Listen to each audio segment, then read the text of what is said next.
Hey guys, how are you all. एक बार फिर से आपका जूरिस्प्रूडेंस की एमसीक्यू सीरीज है या मॉक टेस्ट की जो सीरीज है उसके पार्ट 3 में आपका स्वागत है। आज की इस वीडियो में हम जूरिस्प्रूडेंस के कुछ बहुत ही इंटरेस्टिंग जो क्वेश्चंस है वो इसमें डिस्कस करने वाले हैं। इस वीडियो के अंदर इसमें 50 क्वेश्चन होने वाले हैं और ये क्वेश्चन में जो मैक्सिमम क्वेश्चन है वो रिलेटेड होंगे उन जूरिस्ट से कही गई कुछ न कुछ कोटेशन से रिलेटेड, कुछ अलग मैटर के भी होंगे। इसके अंदर मिक्स्ड क्वेश्चन है तो वो देखिए 50 क्वेश्चन कौन कौन से हैं उसको यहाँ पर हम आज की इस पार्ट 3 के अंदर देखते हैं। हमने पार्ट 1 और पार्ट 2 है जो चैनल पे अपलोड कर दिया है, जिसके अंदर 50 क्वेश्चन है वो दिए गए हैं, जो कि आप आई बटन में जाकर के प्लेलिस्ट सेक्शन में देख सकते हैं। तो चलिए अब वीडियो को बिना किसी देरी के शुरू करते हैं। चलिए फर्स्ट क्वेश्चन देखते हैं। फर्स्ट क्वेश्चन क्या कहता है कि एक अथॉरिटी है, किसी को रूल मेकिंग की वो डेलीगेट की गई है, क्या वो उसको फर्दर क्या कर सकता है, डेलीगेट कर सकता है किसी अदर एजेंसी को? क्या वो डेलीगेट नहीं कर सकता इसको फर्दर, या फिर वो डेलीगेट कर सकता है उसको further even in arbitrary manner, या फिर वो डेलीगेट कर सकता है ओनली अगर वो हिमसेल्फ इज अनेबल है टू परफॉर्म रिक्विजिट फंक्शंस।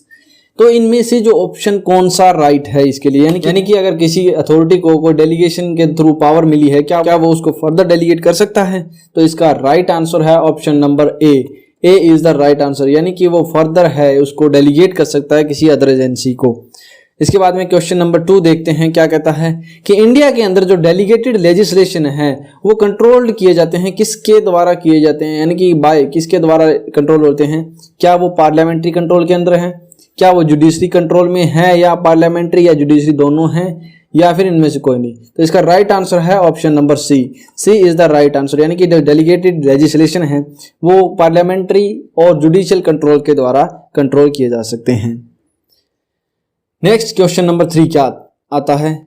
हाँ, क्वेश्चन नंबर 3 क्या कहता है कि एक स्टैट्यूट है वो प्रोवाइड करता है कंट्रोल, बट कंट्रोल कैसा कि वो स्पेसिफाई भी करता है उसके अंदर कि वे हैं वो कब उस एग्जिस्टेंस में आएंगे, उस पावर के या जो भी उसे मिली है कंट्रोल है वो कब होगा? ओनली व्हेन, जब एक गिवन एडमिनिस्ट्रेटिव अथॉरिटी है वो फाइंड आती है, फाइंड्स क्या कहती है, एक एग्जिस्टेंस ऑफ ए कंडीशन जो कि उस स्टैट्यूट के अंदर डिफाइन की गई है, यानी कि कंडीशन है, डिफाइन है। तो उस केस के अंदर इस तरह के जो डेलीगेटेड लेजिस्लेशन है, इस तरह का जो डेलीगेटेड लेजिस्लेशन है उसको क्या नाम दिया गया है, यानी कि उसको किस टर्म से हम जान सकते हैं? क्या वो एक सुबॉर्डिनेट डेलीगेशन है, इनडायरेक्ट है, को कंडीशनल है, या फिर फंडामेंटल है? तो इसके अंदर कौन सा ऑप्शन सही होगा? तो यहाँ पे option number D is right answer, यानी कि फंडामेंटल जो डेलीगेशन है, डेलीगेटेड लेजिस्लेशन है, उसको नाम दिया जा सकता है। नेक्स्ट क्वेश्चन आता है क्वेश्चन नंबर 4 क्या कहता है कि no one has any other right than always to do his duty, it was stated by, यानी कि यहाँ पर ये कोटेशन है कि किसी के पास में अदर राइट नहीं है then always to do his duty, उसकी खुद की ड्यूटी करने के अलावा। तो ये किसके कौन से जूरिस्ट के द्वारा कही गई है? क्या वो कैल्सन के द्वारा कही गई है, प्रोफेसर ड्यूगिट हैं, या हॉलैंड है, या सालमंड है? कौन से जूरिस्ट हैं इन चारों में से जिन्होंने ये जो कोटेशन है कही है? तो वो है प्रोफेसर ड्यूगिट ने है जो ये कोटेशन कही है। नेक्स्ट क्वेश्चन आता है क्वेश्चन नंबर 5। इसमें क्या कहा गया है कि वो defines right as a legally protected interest. किसने डिफाइन किया है राइट को as a legally protected interest के तौर पर?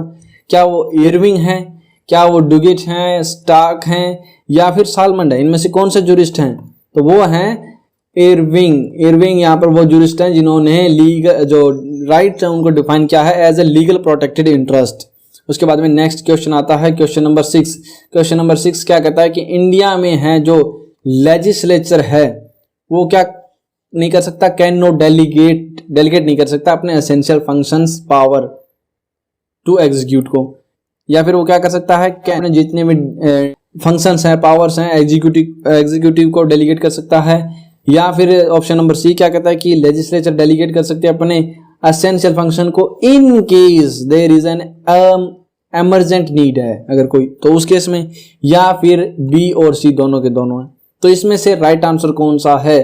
तो इसका राइट आंसर है option number A is the right answer, यानी कि जो एसेंशियल फंक्शन और पावर है वो लेजिस्लेचर है वो एग्जीक्यूटिव को डेलीगेट नहीं कर सकता। उसके बाद में आता है नेक्स्ट क्वेश्चन। आई होप कि आप है जो ये एमसीक्यू सीरीज का आनंद उठा रहे होंगे। अगर ये अच्छी लग रही है तो इसे प्लीज लाइक करें। तो चलिए नेक्स्ट क्वेश्चन की तरफ।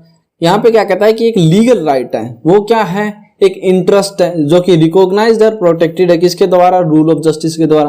और जो इंटरेस्ट है तो उसकी जो वायलेशन है वो क्या होगी, एक लीगल रॉन्ग होगी।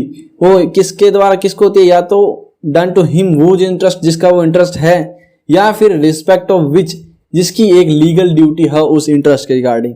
तो यहाँ पर अगर वो कोई भी व्यक्ति उस इंटरेस्ट के रिगार्डिंग वायलेशन करता है तो उसको यहाँ पर लीगल रॉन्ग कहा जाता है। तो ये जो कोटेशन है या लाइन्स हैं ये किसके द्वारा कही गई हैं, क्या वो सालमंड के द्वारा कही गई हैं, स्टार्क, बोथ दोनों के द्वारा, या फिर इनमें से कोई नहीं है। तो वो कौन से जूरिस्ट हैं, वो है जूरिस्ट सालमंड के द्वारा है जो ये लाइन्स कही गई हैं।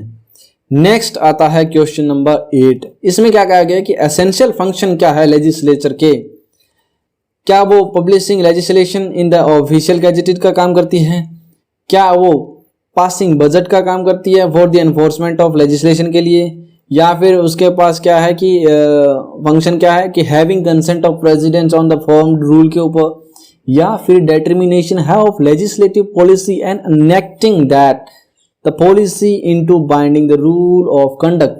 तो इनमें से कौन सा फंक्शन है एसेंशियल फंक्शन जो कि लेजिस्लेचर का है। तो इसका राइट ऑप्शन क्या होगा, option number D is the right answer, यानी कि डिटर्मिनेशन करना लेजिस्लेटिव पॉलिसीज का और इनेक्ट करना ऑन पॉलिसीज का into the binding rule of conduct के तौर पे। आई होप कि you are getting this question. Next question आता है क्वेश्चन नंबर 9 में क्या कहा गया, एक जूरिस्ट का नाम है लोक, वो बिलीव करते हैं किसके अंदर, कौन से राइट के अंदर वो बिलीव करते हैं, क्या वो अलाइनेबल राइट्स के अंदर या इन अलाइनेबल राइट्स के अंदर बिलीव करते हैं, या फिर फंडामेंटल या फिर सोशल राइट के अंदर। तो इनमें से कौन से राइट के अंदर है जो लोग हैं वो क्या है बिलीव करते हैं, वो है इन अलाइनेबल राइट्स, यानी कि option number B is the right answer. तो चलिए नेक्स्ट क्वेश्चन की तरफ चलते हैं। क्वेश्चन नंबर 10, जिसमें क्या कहा गया कि कौन सा जो जूरिस्ट है, नीचे जूरिस्ट आएंगे अभी फॉलो ऑप्शंस है, वो क्या है, does not define in term of a will, वो डिफाइन नहीं करता इन टर्म ऑफ विल। कौन से हैं वो, पोलोक हैं, वेनोग्राडोफ हैं, ऑस्टिन हैं या ड्यूगिट हैं, कौन से जूरिस्ट हैं यहाँ पर इनमें से जो कि डिफाइन नहीं करते इन टर्म ऑफ विल। तो वो हैं डी वाले, यानी कि ड्यूगिट जो जूरिस्ट हैं वो ये चीज हैं वो डिफाइन नहीं करते। नेक्स्ट आता है क्वेश्चन नंबर 11 क्या कहता है कि एक पीस ऑफ डेलीगेटेड लेजिस्लेशन क्या है, क्या वो अल्ट्रा वायरस होगा अगर ये है जो बेसिक पॉलिसी है पेरेंट एक्ट के अंदर दी गई उनकी लिमिट से बाहर जाता है, या फिर वो अल्ट्रा वायरस नहीं होगा अगर वो उन बेसिक पॉलिसी से बाहर जाता है, या फिर अगर इन रूल मेकिंग एजेंसी जिनके ऊपर रूल मेकिंग पावर है वो कन्फर्ड की गई है वो क्या करते हैं, ट्रांजेस्ट करती हैं अपनी अथॉरिटी को, जो कि जो रूल है अथॉरिटी को, तो जो रूल क्या होगा विल बी इनवैलिड, या फिर जो लेजिस्लेचर है वो अपनी पावर को डेलीगेट कर सकती हैं without laying down the policies. तो इसमें से कौन सा है जो क्या है एक पीस ऑफ डेलीगेटेड लेजिस्लेशन है, तो इनमें से कौन सी स्टेटमेंट है वो ट्रू है। तो यहां पर जो ऑप्शन दिए गए हैं 1 2 3 4 1 2 3 2 3 4 1 3 एंड 1 4, तो यहाँ पर जो ऑप्शन नंबर सी वाली है वो क्या होंगी, यहाँ पर राइट होंगी, यानी कि 1 एंड 3। इसमें क्या कहा गया है कि ए वाला फर्स्ट वाला क्या है कि विल बी अल्ट्रा वायरस होगा अगर वो बेसिक पॉलिसीज की अंडरलाइन पेरेंट एक्ट की दी गई है उनसे बाहर जाता है। और थर्ड नंबर वाला क्या है कि अगर जो रूल मेकिंग एजेंसी जिनके ऊपर रूल मेकिंग पावर है वो कन्फर्म की गई है वो ट्रांसजेंड करती हैं अपनी अथॉरिटी को, तो वो जो रूल है वो क्या होगा, इनवैलिड होगा। तो यहाँ पर ये जो दो स्टेटमेंट हैं फर्स्ट एंड थर्ड वो हैं राइट। उसके बाद में नेक्स्ट क्वेश्चन की तरफ चलते हैं। क्वेश्चन नंबर 12, सालमंड क्या कहते हैं कि जो प्रत्येक लीगल राइट है उसके पास उसका क्या है, एक टाइटल है, जो टाइटल है वो इंपॉर्टेंट है लीगल राइट के लिए, या फिर after the lapse of reasonable time प्रत्येक जो राइट है वो क्या है, एक टाइटल गेट कर लेता है, प्राप्त कर लेता है, या फिर राइट और टाइटल है वो क्या है, दो डिस्टिंक्ट एक अलग अलग चीजें हैं।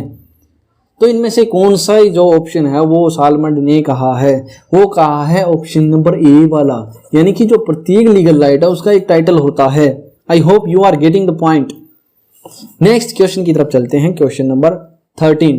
हाँ, अगर आपको अपनी एबिलिटी चेक करनी है, आपको आंसर्स देने हैं, तो यहाँ पर आप वीडियो को बीच में पॉज करके है जो अपने ऑप्शन है माइंड में गैस कर सकते हैं, या नीचे कमेंट सेक्शन में भी आप कमेंट कर सकते हैं। अब नेक्स्ट क्वेश्चन नंबर 13 क्या कहता है कि पॉजिटिव ड्यूटी इंप्लाइज मतलब some act on the part of a person. कहां पर अप्लाई होती है? सम एक्ट, कुछ एक्ट के ऊपर, पार्ट ऑफ द पर्सन, या फिर some forbearance on the part of person, या फिर act as well as forbearance on the part of person, या फिर इनमें से कोई नहीं। तो यहाँ पर पॉजिटिव ड्यूटी है वो कहाँ इंप्लाई करती है? वो इंप्लाई करती है कुछ एक्ट के ऊपर, on the part of a person, यानी कि option number A is the right answer. तो ये क्वेश्चन आपके लिए बहुत ही हेल्पफुल होने वाले हैं नेट के एग्जाम को देखते हुए। नेक्स्ट क्वेश्चन आता है क्वेश्चन नंबर 14।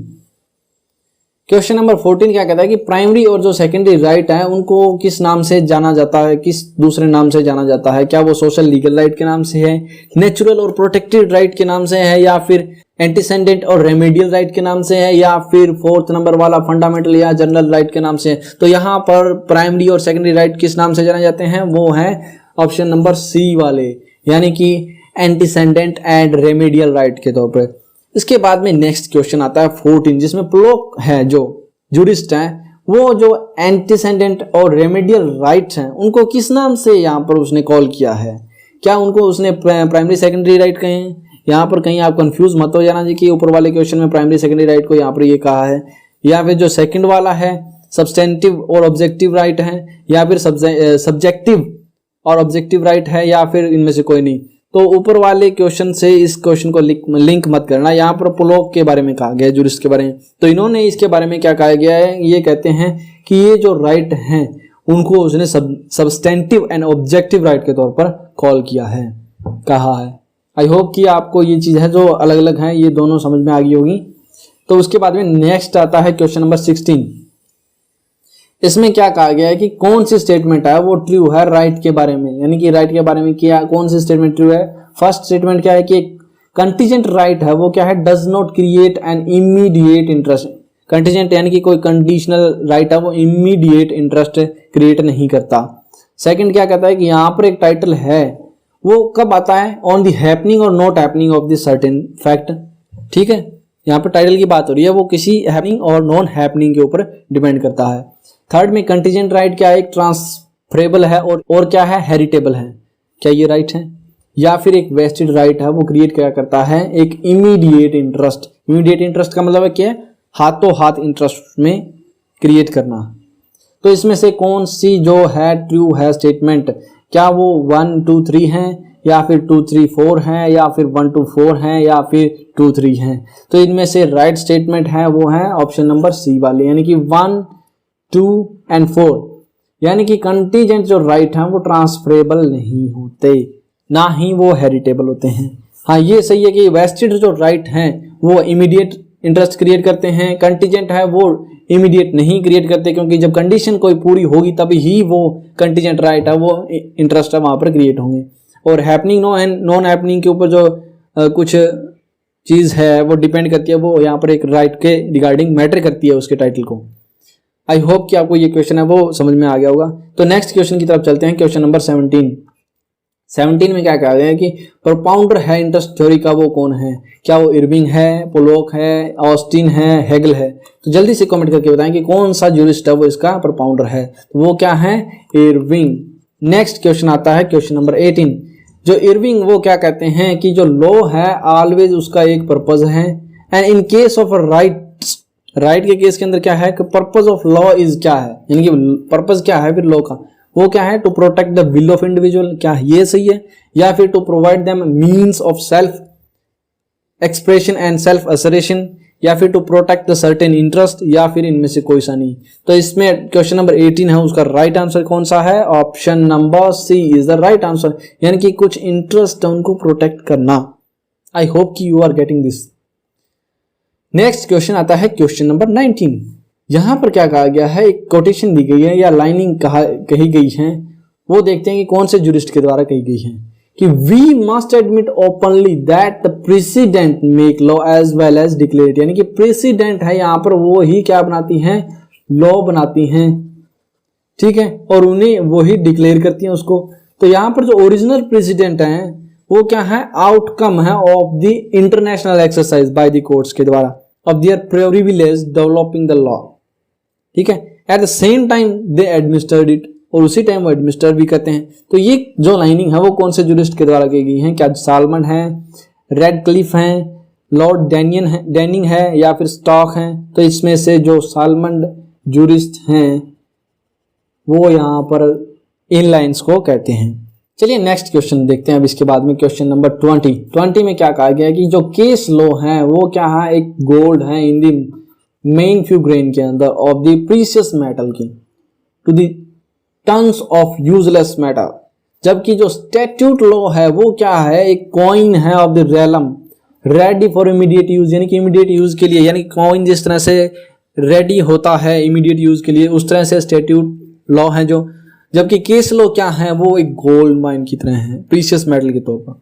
तो ये है ऐसा कहने के दौरान जो सुपीरियरिटी क्या है जो प्रेसिडेंट की वो यहाँ पर किस तरह से स्टेटेड की गई है, किसके द्वारा कही गई है, वो कही गई है डाइसी के द्वारा, क्या ग्रे के द्वारा या फिर ब्लैक स्टोन के द्वारा या सालमन के द्वारा। तो यहाँ पर जो सालमन के द्वारा है जो ये लाइन्स है वो कही गई है। तो यहाँ पर जो जुरिस्ट सालमन है उनके द्वारा अलग अलग तरह की कोटेशंस हैं वो कही गई हैं जो कि आपके नेट के एग्जाम में बार बार पूछी जा सकती हैं। तो यहाँ पर आपको बार बार ये सालमन की जो आ रही हैं लाइनिंग्स उनको याद करना बहुत जरूरी है। नेक्स्ट क्वेश्चन आता है क्वेश्चन नंबर 21। यहाँ पर एंटीसीडेंट राइट का मतलब पूछा गया है कि उसका क्या मीनिंग है, क्या राइट जो कि रिकॉग्नाइज है फ्रॉम द टाइम इमेमोरियल, या फिर वो राइट हैं जो कि एग्जिस्टिंग करते हैं independent of any other right, या फिर वो राइट हैं जो कि डिपेंड करते हैं ऑन दी अदर राइट के ऊपर, या फिर वो राइट जो कि no more recognition under the law, यानी कि लॉ के अंदर उनकी कोई रिकॉग्निशन नहीं है। तो इसके अंदर राइट ऑप्शन क्या है, ऑप्शन नंबर बी, यानी कि जो एग्जिस्ट करते हैं इंडिपेंडेंट ऑफ अदर राइट से, यानी कि किसी भी दूसरे राइट से इंडिपेंडेंट है, वो राइट क्या है यहाँ पर एंटीसीडेंट है। चलिए नेक्स्ट क्वेश्चन की तरफ चलते हैं, क्वेश्चन नंबर 22। इसमें क्या कहा गया है कि एक राइट जो कि प्रोटेक्टेड है लॉ के द्वारा बट इन्फोर्सेबल नहीं है, यानी कि प्रोटेक्ट तो कर दिया लॉ ने लेकिन वो इन्फोर्सेबल नहीं है लॉ के द्वारा, तो उसे हम यहाँ पर कौन सा राइट कहेंगे, क्या वो इम्परफेक्ट है, अनकंस्ट्रक्टिव राइट है, या फिर मोरल राइट है, या फिर लोकल राइट है। तो वो कौन सा राइट है, वो है इम्परफेक्ट राइट, यानी कि option number A is the right answer. चलिए नेक्स्ट क्वेश्चन, क्वेश्चन नंबर 23 की तरफ चलते हैं। क्वेश्चन नंबर 23 क्या कहता है कि इनमें से फॉलोइंग स्टेटमेंट आने वाली है, अभी नीचे नहीं है, कुछ स्टेटमेंट आएगी अभी स्लाइड के थ्रू, तो उनमें से कौन सी ट्रू है अबाउट द लेजिस्लेशन, लेजिस्लेशन के बारे में वो कौन सी स्टेटमेंट ट्रू है, क्या ये फर्स्ट वाली है कि यानी कि पावर ऑफ लेजिस्लेशन है वो सोवरेन के अंदर वेस्ट करती है, या फिर सेकंड वाली कि इट कैन बी डेलीगेटेड, उसको डेलीगेट किया जा सकता है, या फिर थर्ड वाली कि ये है जो एग्जिस्टिंग कस्टम्स हैं उनके साथ में कंफर्मिटी होनी चाहिए, या फिर सोवरेन है वो डेलीगेट कर सकता है पावर ऑफ लेजिस्लेशन की। तो इनमें से कौन सी स्टेटमेंट सही है, क्या वो पहली थी, क्या वो फर्स्ट फोर्थ और थर्ड है, या फिर सेकंड फोर्थ है, या फिर फर्स्ट सेकंड थर्ड है, या फिर फर्स्ट एंड फोर्थ है। तो यहाँ पर option number D is the right answer, यानी कि फर्स्ट एंड फोर्थ है वो राइट है, यानी कि पहली स्टेटमेंट जो कि क्या है पावर ऑफ लेजिस्लेशन है वो सोवरेन के अंदर वेस्ट करती है और सोवरेन है उस पावर को फर्दर डेलीगेट कर सकता है। तो ये दो जो यहाँ पर हैं स्टेटमेंट वो यहाँ पर ट्रू है। नेक्स्ट क्वेश्चन नंबर आता है क्वेश्चन नंबर 24। यहाँ पर लेजिस्लेशन को as a source of law include किया गया है, कहाँ पर कैसे किया गया है, law framed by the organised and defined body के द्वारा, या फिर कन्वेंशन के द्वारा, प्रेसिडेंट के द्वारा, या कस्टम के द्वारा। तो which one is the right option, the right option is option number A, law formed by the organised and defined body. वहां पर लेजिस्लेशन को as a source of law के तौर पर इंक्लूड किया गया है। यहां पर नेक्स्ट आता है क्वेश्चन नंबर 25। इसमें क्या कहा गया है कि मॉडर्न टाइम के अंदर जो most important source of law है वो क्या है, क्या वो रिलीजियस बुक है, कस्टम है, लेजिस्लेशन है, या प्रेसिडेंट है। तो most important source of law modern time में है लेजिस्लेशन, यानी कि लेजिस्लेशन है वो यहाँ पर most important source of law है। ठीक है, तो option number C is the right answer. चलिए आप देखते हैं क्वेश्चन नंबर 27 क्या कहता है कि कौन से केस के अंदर है जो सुप्रीम कोर्ट ने हेल्ड किया है, क्या हेल्ड किया है कि जो लेजिस्लेचर है वो पावर है लॉ बनाने की, वो डेलीगेट नहीं कर सकता, but it can make a law, एक लॉ बना सकता है ये डेलीगेट करने के लिए एक पावर को। क्यों, क्या चीज है? टू डिटरमाइन सम फैक्ट और a state of a things, जिनके ऊपर लॉ है वो इंटेंट्स है to make its on action, वो डिपेंड करते हैं उसके ऊपर। तो ये है जो कौन से केस के अंदर है जो सुप्रीम कोर्ट ने वो हेल्ड किया है। क्या वो फील्ड वर्सेस क्लार्क के केस में है, या योंग्स केस के अंदर है, या फिर स्टार कंपनीज केस के अंदर है, या फिर इनमें से कोई सा नहीं। तो यहां पर जो क्वेश्चन नंबर 27 है उसका राइट आंसर है ऑप्शन नंबर ए, यानी कि फील्ड वर्सेस क्लार्क के केस में है जो ये हेल्ड किया गया है सुप्रीम कोर्ट के द्वारा। नेक्स्ट क्वेश्चन आता है क्वेश्चन नंबर 28 क्या कहता है कि लेजिस्लेशन है वो क्या कैन नॉट एब्रोगेट नहीं कर सकती एक कस्टम को इफ इट इज, अगर वो क्या है वो एग्जिस्टिंग है in the form of president, या फिर वो एग्जिस्टिंग है in the form of legislation, या फिर एग्जिस्टिंग है in the form of a custom के तौर पे बिफोर 1189 से, या फिर इनमें से कोई सा नहीं। तो इस जो क्वेश्चन है उसके अंदर जो लेजिस्लेशन है कस्टम को एब्रोगेट नहीं कर सकती अगर वो इनमें से कोई कंडीशन फुलफिल कर दिया। तो इसका राइट ऑप्शन कौन सा होगा? तो इसका राइट ऑप्शन है ऑप्शन नंबर डी, यानी कि ये वाली कोई ऐसी कंडीशन नहीं है कस्टम के रिगार्डिंग, तो इसलिए इसका option number D is the right answer. Next question की तरफ चलते हैं। क्वेश्चन नंबर 29 क्या कहता है कि एनालिटिकल जो जूरिस्ट हैं वो क्या कंटेंट करते हैं, वो क्या कहते हैं कि जो लेजिस्लेशन और प्रेसिडेंट है वो दोनों के दोनों क्या है गिव देते हैं एक वे टू ईच अदर, या फिर जो प्रेसिडेंट है वो सुपीरियर है लेजिस्लेशन से हमेशा, या फिर जो लेजिस्लेशन है वो सुपीरियर है प्रेसिडेंट से हमेशा ऑलवेज, या फिर यहाँ पर कोई ऐसा डिफरेंस नहीं है in the authority of legislation and the president के अंदर। तो इसका राइट आंसर कौन सा है? तो right answer is the option number C, यानी कि लेजिस्लेशन है वो हमेशा प्रेसिडेंट से सुपीरियर है, ऑलवेज सुपीरियर। नेक्स्ट क्वेश्चन की तरफ चलते हैं। क्वेश्चन नंबर 30 क्या कहता है कि जो right spring from the right, ये बात है वो किसने कही है, कौन से जूरिस्ट ने कही है? क्या वो एलन ने कही है, व्हाइट मैन ने कही है, कुक ने कही है, या ब्लैकस्टोन ने कही है? ये कौन से जूरिस्ट ने कही है? तो ये कही है एलन ने, यानी कि option number A is the right answer. Next question की तरफ चलते हैं। क्वेश्चन नंबर 31 क्या कहता है कि अगर ए एक व्यक्ति है वो क्या एक हाउस ओन करता है, and other are under the duty, जो बाकी के बी सी डी हैं वो क्या है नोट टू इंटरफेयर, वो यहाँ पर ए के जो राइट है पीसफुल इंजॉयमेंट का उसके अंदर इंटरफेयर करने की उनकी क्या है ड्यूटी है। तो यहाँ पर जो ये ड्यूटी है वो किस तरह की ड्यूटी है दूसरों के लिए? क्या वो नेगेटिव ड्यूटी है, क्या वो पॉजिटिव ड्यूटी है, क्या वो कंस्ट्रक्टिव ड्यूटी है, या फिर पॉजिटिव या नेगेटिव दोनों ही दोनों? तो यहाँ पर क्या बात कही गई है कि यहाँ पर इंटरवेन न करने की बात कही गई है। तो यहाँ पर क्या है नोट यूज हुआ है, इसलिए ये कौन सी ड्यूटी है? नेगेटिव ड्यूटी है। ठीक, अब चलते हैं नेक्स्ट क्वेश्चन की तरफ। क्वेश्चन नंबर 32, इनमें से जो नीचे अभी स्टेटमेंट आएंगे उनमें से कौन सी स्टेटमेंट है वो ट्रू है? फर्स्ट स्टेटमेंट क्या है कि डेलीगेटेड लेजिस्लेशन है वो उसका रेट्रोस्पेक्टिव इफेक्ट नहीं हो सकता। दूसरा क्या कहता है कि अगर यहाँ पर एक प्रोविजन है पेरेंट एक्ट के अंदर तो उस केस के अंदर जो लेजिस्लेशन है उसका रेट्रोस्पेक्टिव इफेक्ट हो सकता है। तीसरा क्या कहता है कि in the absence of express provision उसकी एब्सेंट है तो उस केस में जो डेलीगेट लेजिस्लेशन है वो इफेक्टिव हो जाता है from the date of its issued, जब वो इशू होता है उस डेट से वो इफेक्टिव हो जाता है। या फिर यहाँ पर ऑप्शन नंबर डी यानी कि बी और सी, तो यहाँ पर जो ऑप्शन कौन सा है वो राइट है, तो option number D is the right answer, यानी कि जो बी और सी है वो दोनों के दोनों राइट हैं। यानी कि अगर प्रोविजन है पेरेंट एक्ट के अंदर रेट्रोस्पेक्टिव इफेक्ट के रिगार्डिंग तो उस केस में यहाँ पर ये हो सकता है, और यहाँ पर एक्सप्रेस प्रोविजन नहीं है यानी कि एब्सेंट है तो उस केस के अंदर जो है लेजिस्लेशन है डेलीगेट लेजिस्लेशन कब से इफेक्ट होगा? जब से उसकी डेट इशू होती है उस डेट से। तो चलिए नेक्स्ट क्वेश्चन नंबर 33 में चलते हैं। इसमें क्या कहते हैं कि जो रूल है एक स्टैट्यूट के अंदर बनाए गए वो कब इन्फोर्स में आते हैं? From the date of gazette was release, जब गैजेट रिलीज हुआ था उस डेट से, या फिर जब वो प्रिंट हुआ है, या फिर जिस दिन वो डिक्टेटेड हुआ है, या फिर जो है प्रिंटिंग के लिए उसको सेंड किया गया। तो कौन सी डेट से यहाँ पर एक स्टैट्यूट है वो इन्फोर्समेंट या फोर्स में आता है, तो वो होगा जिस दिन वो रिलीज हुआ है, यानी कि option number A is right answer.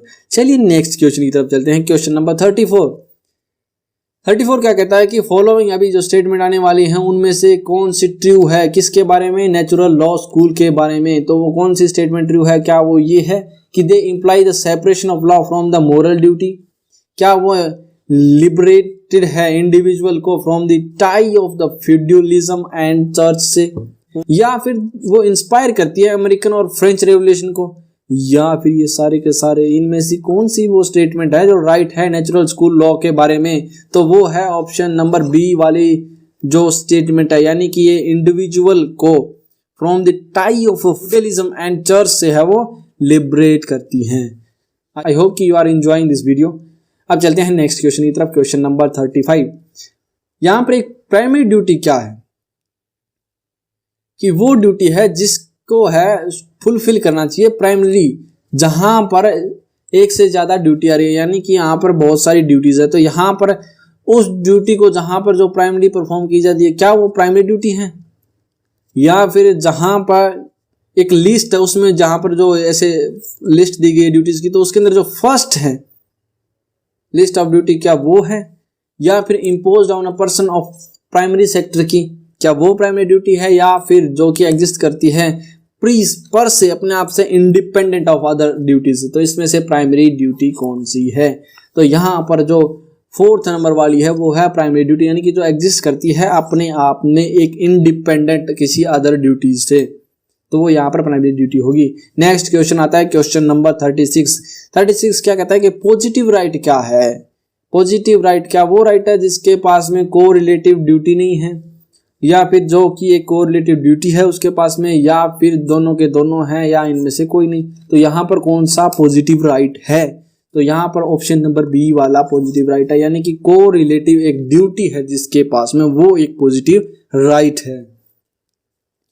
Next question number 37 में देखते हैं क्या कहते हैं कि यहाँ पर जो फॉलोइंग जो ऑप्शन दिए गए हैं उनमें से जो apparent correlative contradicts Hohfeld's scheme of jural relation क्या है, क्या चीज है ये, क्या वो राइट एंड ड्यूटी है, क्या वो प्रिविलेज एंड नो राइट है, या फिर वो पावर एंड लाइबिलिटी है, या फिर इम्यूनिटी एंड डिसेबिलिटी है। तो इसमें से राइट आंसर कौन सा है, option number C is the right answer, यानी कि पावर एंड लाइबिलिटी की यहाँ पर बात की गई है।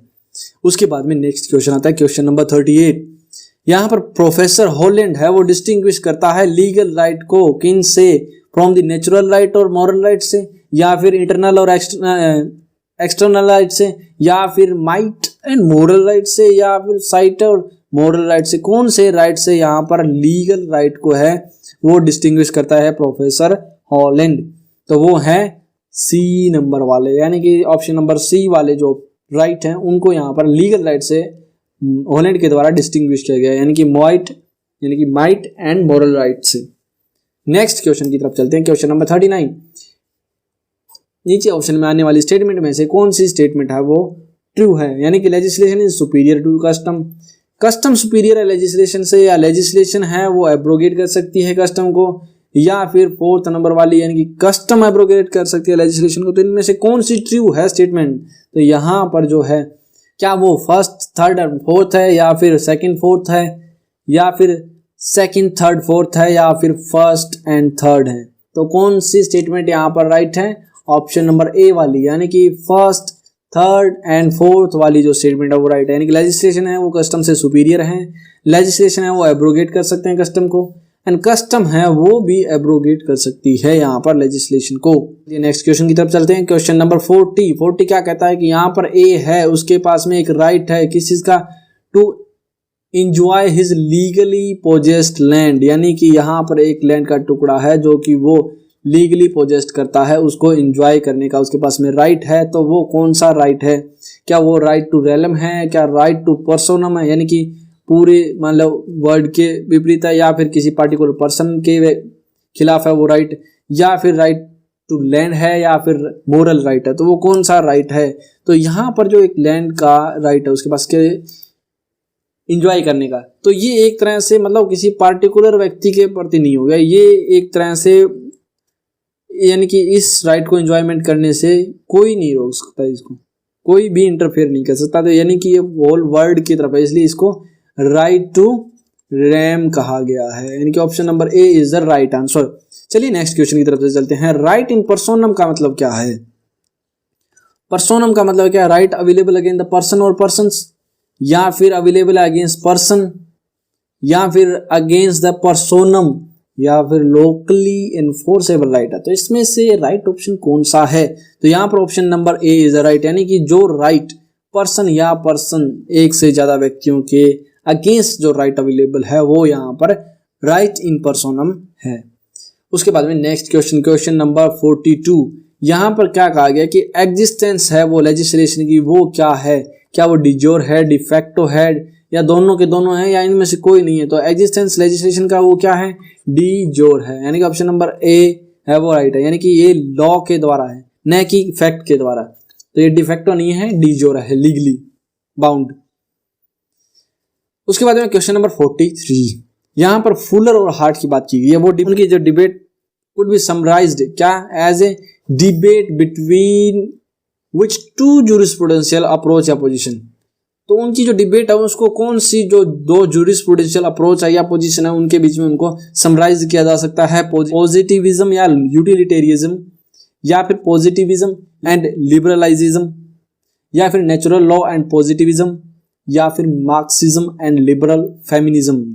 तो इनमें से कौन सा है right option? Option number C is the right answer, यानी कि फुलर एंड हार्ट के बीच में है जो नेचुरल लॉ एंड पॉजिटिविज्म है उसको यहाँ पर एज ए डिबेट के तौर पर समराइज किया जा सकता है। तो अब नेक्स्ट क्वेश्चन देखते हैं, क्वेश्चन नंबर 44, ए के पास में राइट है of the way over the land of B. यहाँ पर एक लैंड है, ये किसकी है? बी की, और यहाँ पर कहीं पर एक रास्ता है, तो यहाँ पर इसके ऊपर ए के पास में राइट है, तो यहाँ पर right of way in favour of A can be termed as, इसको किस नाम से जाना जा सकता है?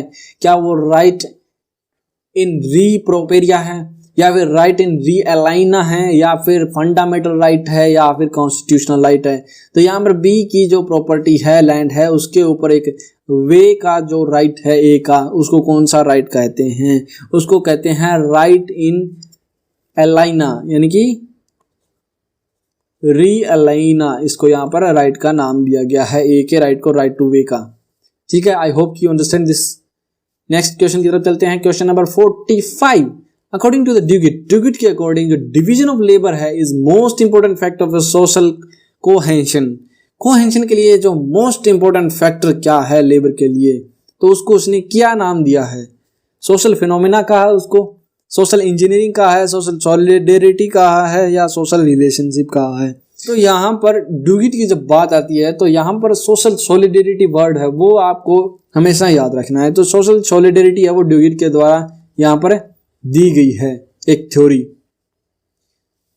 तो इसको यहाँ पर सोशल सॉलिडेरिटी का नाम दिया गया है। Option number C is the right answer. Next question की तरफ चलते हैं, क्वेश्चन नंबर 46। यहाँ पर क्वेश्चन नंबर 46 क्या कहता है कि एक राइट है वो क्या है? एक इंटरेस्ट है, रिकॉग्नाइज्ड है, protected by the rule of right.